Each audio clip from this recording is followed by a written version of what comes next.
Hello, Potato. If you watched the most recent Weekend Magic, or indeed just, I guess, looked at the title of this episode, you know what we're doing today. We're doing some Star Wars Lego, the stuff I lined up for last week at the Lego store. Not that a week ago was Star Wars Day, it was the first. But the first is when Lego releases new kits, generally.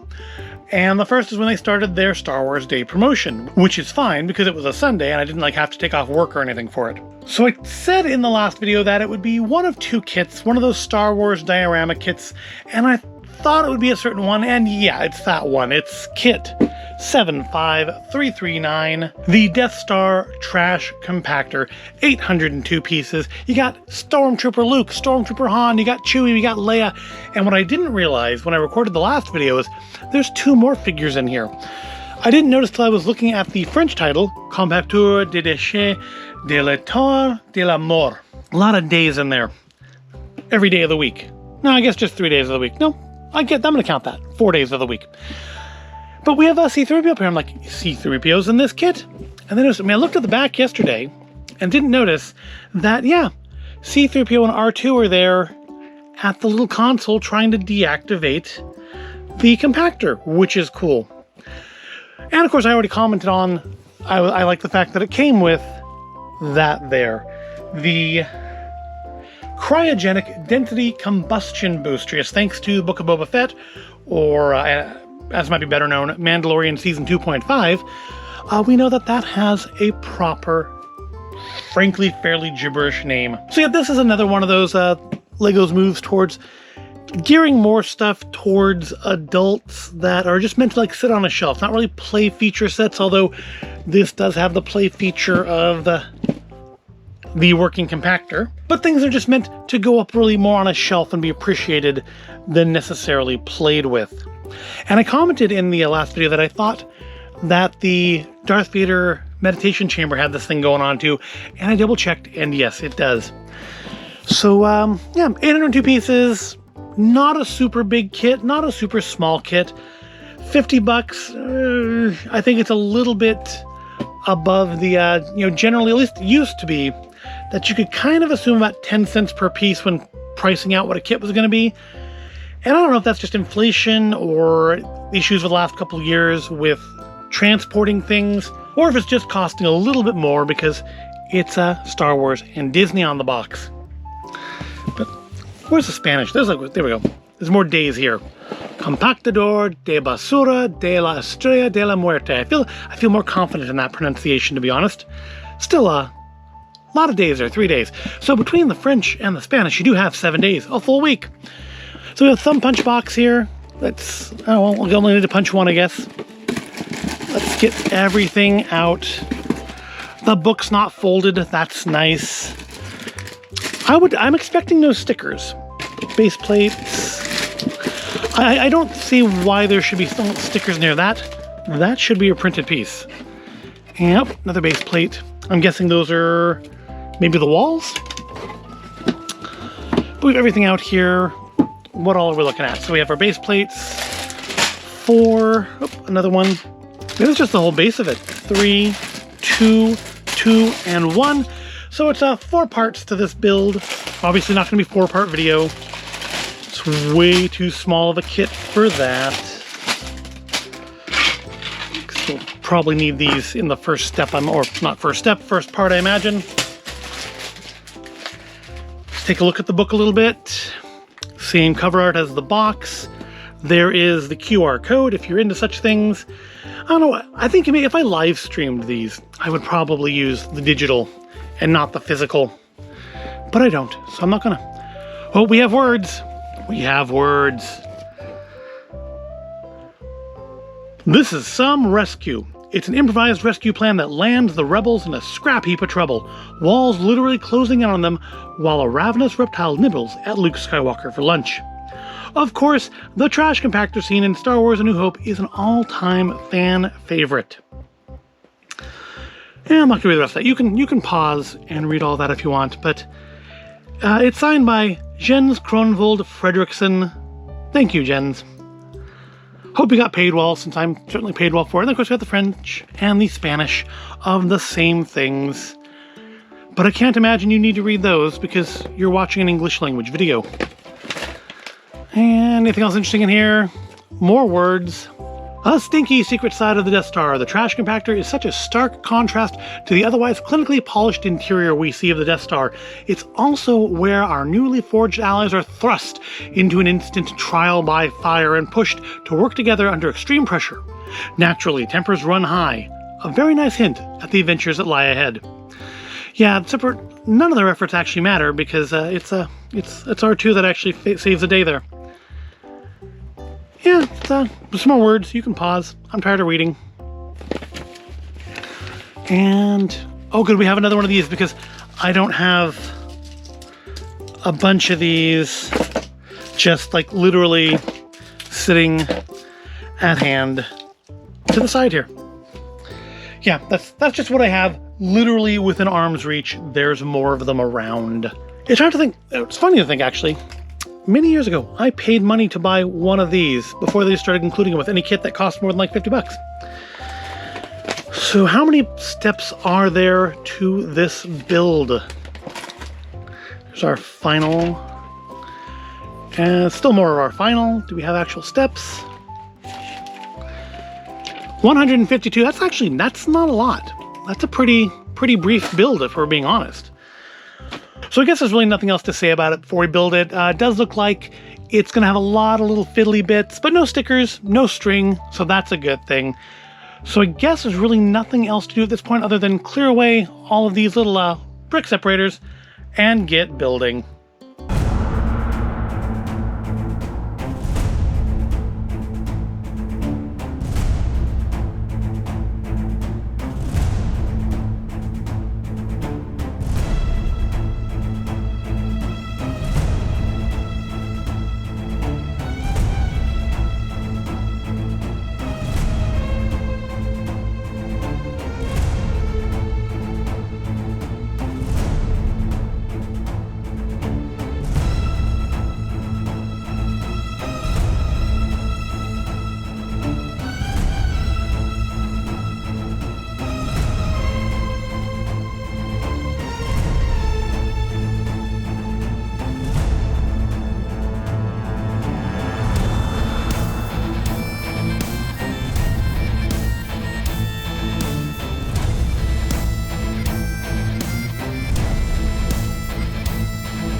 And with that, the trash has been taken in.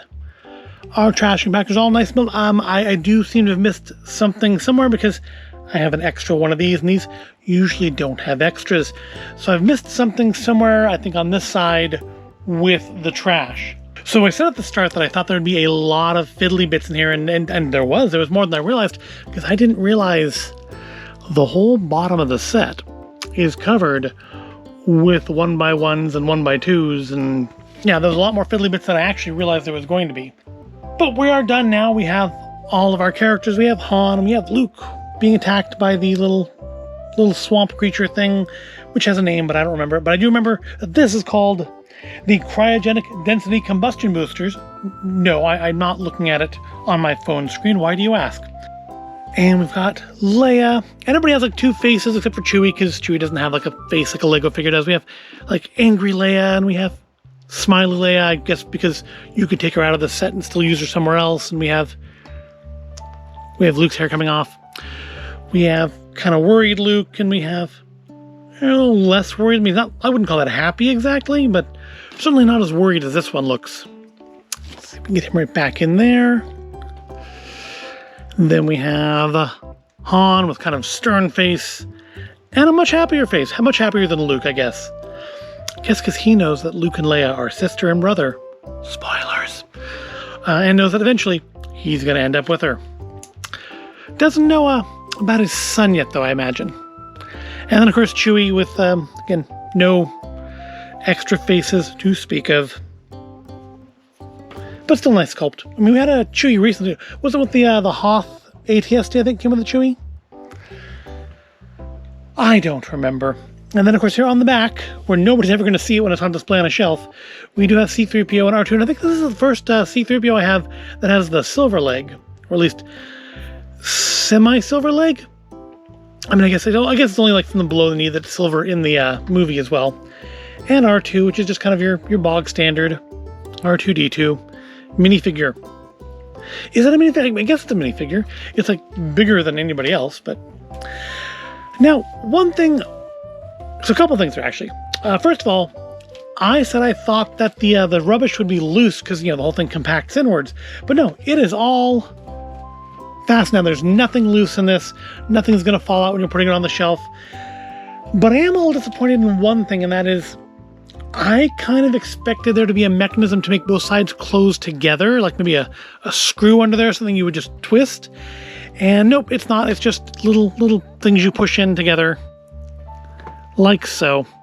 Also, that is as closed as it gets because we do have all this stuff stuck to the sides that prevent it from closing any smaller, which I guess is good because it means you can't break it, right? Also, nice little feature, the little hose back there that does actually kink up as you try to crush them.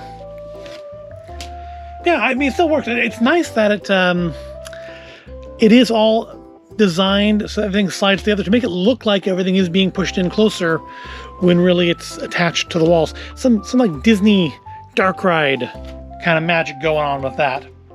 But it's a nice set. It is not too big, so it'll fit up on the shelf nicely somewhere, maybe. And again, it's just kind of something that you're gonna put up to look at, not play with. Also, I think maybe part of why it comes with so many minifigures, not just because that's who's in the scenes, but because maybe they're targeting newer collectors who don't actually have kits already and don't have any of the characters.